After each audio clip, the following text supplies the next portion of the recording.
সারা পৃথিবীর হবু মায়েদের সবচেয়ে বড় কৌতূহল গর্ভে কি ছেলে আছে নাকি মেয়ে। আজকের ভিডিওতে আমি আপনাদের এমন 5টি অত্যন্ত গুরুত্বপূর্ণ লক্ষণের কথা বলবো যা দেখে আপনি বুঝতে পারবেন আপনার কোলজুড়ে একটি ছেলে সন্তান আসছে। 5 নম্বর লক্ষণটি সবচেয়ে বেশি মিলে যায়, তাই ভিডিওটি না টেনে সম্পূর্ণ দেখুন। 1. মর্নিং সিকনেস বা বমি ভাব। গর্ভাবস্থার প্রথম দিকে বমি হওয়া বা মাথা ঘোরাকে আমরা মর্নিং সিকনেস বলি।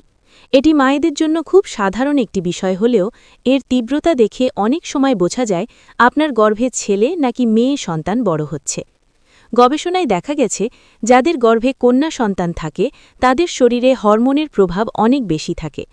এই হরমোনের আধিক্যের কারণে তাদের বমি বমি ভাব বা শরীর খারাপ লাগার পরিমাণটা অনেক বেশি হয়। বিপরীত দিকে যদি আপনার গর্ভে ছেলে সন্তান থাকে তবে দেখবেন আপনার বমি বমি ভাব বা মাথা ঘোরার সমস্যাটা তুলনামূলক অনেক কম। আপনি হয়তো সকালে ঘুম থেকে উঠে বেশ চনমনে আর ফ্রেশ অনুভব করছেন। খাবারের গন্ধ বা সাধারণ রান্নার গন্ধে আপনার খুব একটা অস্বস্তি হচ্ছে না। খুব দ্রুতই আপনার খাবারের রুচি ফিরে আসছে এবং শরীর হালকা লাগছে।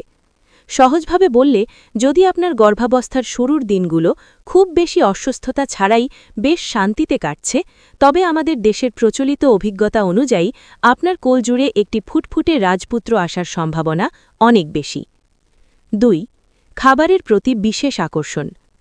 গর্ভাবস্থায় খাবারের প্রতি টান বা ক্রেভিং হওয়াটা খুব স্বাভাবিক, তবে আপনি কোন ধরনের খাবার বেশি পছন্দ করছেন তা থেকে কিন্তু একটা বড় আভাস পাওয়া যায় যে আপনার গর্ভে ছেলে না মেয়ে সন্তান বড় হচ্ছে। প্রচলিত অভিজ্ঞতা এবং অনেক বিশেষজ্ঞের মতে, যদি আপনার গর্ভে ছেলে সন্তান থাকে তবে আপনার খাবারের রুচি বা পছন্দের মধ্যে বিশেষ কিছু পরিবর্তন দেখা দেবে, যেমন টক ও নোনতা খাবার। আপনার কি খুব বেশি টক জাতীয় খাবার খেতে ইচ্ছে করছে, অথবা খুব নোনতা ও ঝাল খাবার যেমন ঝাল চানাচুর বা ভাজা পোড়া, তবে এটি ছেলে সন্তান হওয়ার একটি শক্তিশালী লক্ষণ। মিষ্টির প্রতি অনীহা। সাধারণত দেখা যায় যাদের গর্ভে ছেলে সন্তান থাকে তাদের মিষ্টি জাতীয় খাবারের প্রতি আগ্রহ কিছুটা কমে যায়। তারা মিষ্টির চেয়ে টক বা ঝাল খাবারেই বেশি তৃপ্তি পান। আমিষ খাবারের প্রতি ঝোঁক। অনেক সময় দেখা যায় এই সময়ে মাছ বা মাংসের প্রতি আগ্রহ অনেক বেড়ে যায়। সহজভাবে বললে, যদি আপনার জিহবায় সব সময় টক ঝাল বা নোনতা স্বাদের কোনো খাবার খাওয়ার প্রবল ইচ্ছা থাকে তবে অনেক ক্ষেত্রেই এটি একটি ইঙ্গিত দেয় যে আপনার কোল জুড়ে একজন রাজপুত্র আসতে যাচ্ছে। 3. ত্বকের উজ্জ্বলতা ও চুলের বৃদ্ধি। গর্ভাবস্থায় হরমোনের পরিবর্তনের কারণে প্রতিটি মায়ের ত্বকে ও চুলে কিছু না কিছু পরিবর্তন আসে। তবে প্রচলিত একটি ধারণা আছে যে গর্ভের সন্তান ছেলে না মেয়ে তার উপর ভিত্তি করে এই পরিবর্তনের ধরন আলাদা হয়। বলা হয়ে থাকে কন্যা সন্তান মায়ের রূপ ও সৌন্দর্য কিছুটা ভাগ করে নেয়, কিন্তু যদি আপনার গর্ভে ছেলে সন্তান থাকে তবে আপনার সৌন্দর্যে এক অন্যরকম পরিবর্তন আসবে, যেমন ত্বকের উজ্জ্বলতা। খেয়াল করে দেখুন আপনার ত্বক কি আগের চেয়ে অনেক বেশি উজ্জ্বল আর মসৃণ হয়েছে। আপনার মুখে যদি ব্রণের সমস্যা কমে যায় এবং আপনি কোনো প্রসাধনী ছাড়াই আগের চেয়ে বেশি ফ্রেশ দেখান, তবে বুঝে নিন আপনার কোলজুড়ে রাজপুত্র আসার সম্ভাবনা অনেক বেশি। চুলের বৃদ্ধি ও ঝলমলে ভাব। গর্ভাবস্থায় ছেলে সন্তান থাকলে মায়ের চুল অনেক বেশি ঘন, লম্বা ও ঝলমলে হয়ে ওঠে। যদি আপনার চুল পড়া কমে যায় এবং চুলের জেল্লা আগের চেয়ে অনেক বেড়ে যায় তবে এটি ছেলে হওয়ার একটি বড় সংকেত। শারীরিক পরিবর্তন। অনেকে মনে করেন ছেলে সন্তান পেটে থাকলে মায়ের চেহারা ফ্যাকাশে না হয়ে বরং আগের চেয়ে অনেক বেশি লাবণ্যময় হয়ে ওঠে। সহজভাবে বললে, গর্ভাবস্থার এই সময়ে যদি আপনি আগের চেয়ে নিজেকে বেশি সুন্দরী বা গ্ল্যামারাস অনুভব করেন তবে আপনি একটি ছেলে সন্তানের আশা করতে পারেন। 4. বাচ্চার হৃদস্পন্দন। 4 নম্বর লক্ষণটি হল আপনার অনাগত সন্তানের হৃদস্পন্দন বা হার্ট রেট। ডাক্তার যখন আল্ট্রাসোনোগ্রাম করেন তখন কিন্তু আপনি বাচ্চার হার্ট রেট কত সেটা জানতে পারেন। মজার ব্যাপার হল, এই হৃদস্পন্দনের গতি দেখেই কিন্তু একটা ধারণা পাওয়া যায় যে আপনার গর্ভে ছেলে না মেয়ে সন্তান রয়েছে।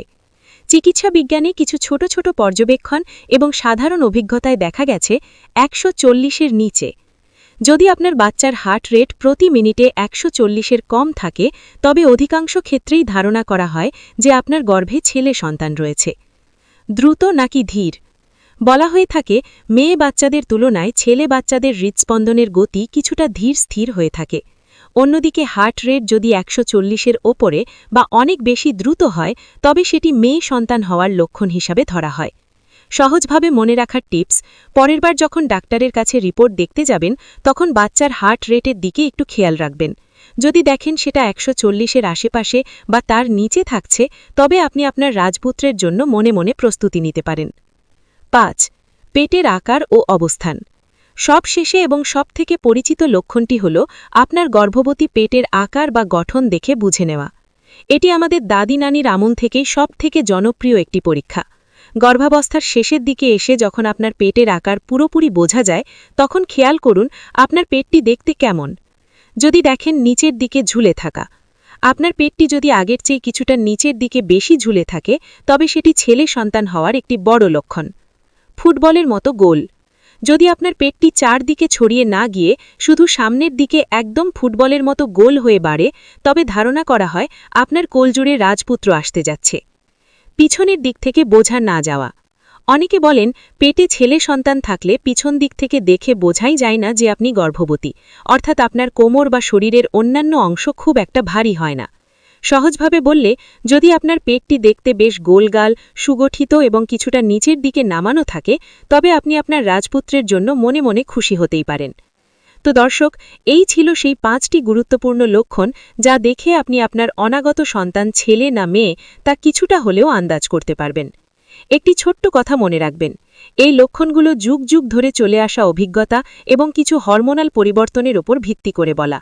তবে চিকিৎসা বিজ্ঞান বলে আল্ট্রাসোনোগ্রাম ছাড়া শতভাগ নিশ্চিত হওয়া সম্ভব নয়।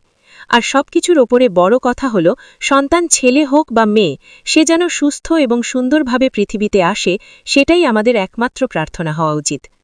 আপনার শরীরে এই লক্ষণগুলোর মধ্যে কোনটি মিলে যাচ্ছে আমাদের কমেন্ট বক্সে অবশ্যই জানান। আপনাদের অভিজ্ঞতা শুনতে আমরা অধীর আগ্রহে অপেক্ষা করছি। ভিডিওটি ভালো লাগলে একটি লাইক দিন এবং অন্য হবু মা বাবাদের সচেতন করতে শেয়ার করুন। মা ও শিশুর স্বাস্থ্য বিষয়ক নিয়মিত এবং নির্ভরযোগ্য তথ্য পেতে আমাদের চ্যানেলটি এখনই সাবস্ক্রাইব করে রাখুন। আজকের মতো এখানেই বিদায় নিচ্ছি। দেখা হবে পরবর্তী ভিডিওতে। সেই পর্যন্ত সবাই সুস্থ থাকুন, ভালো থাকুন।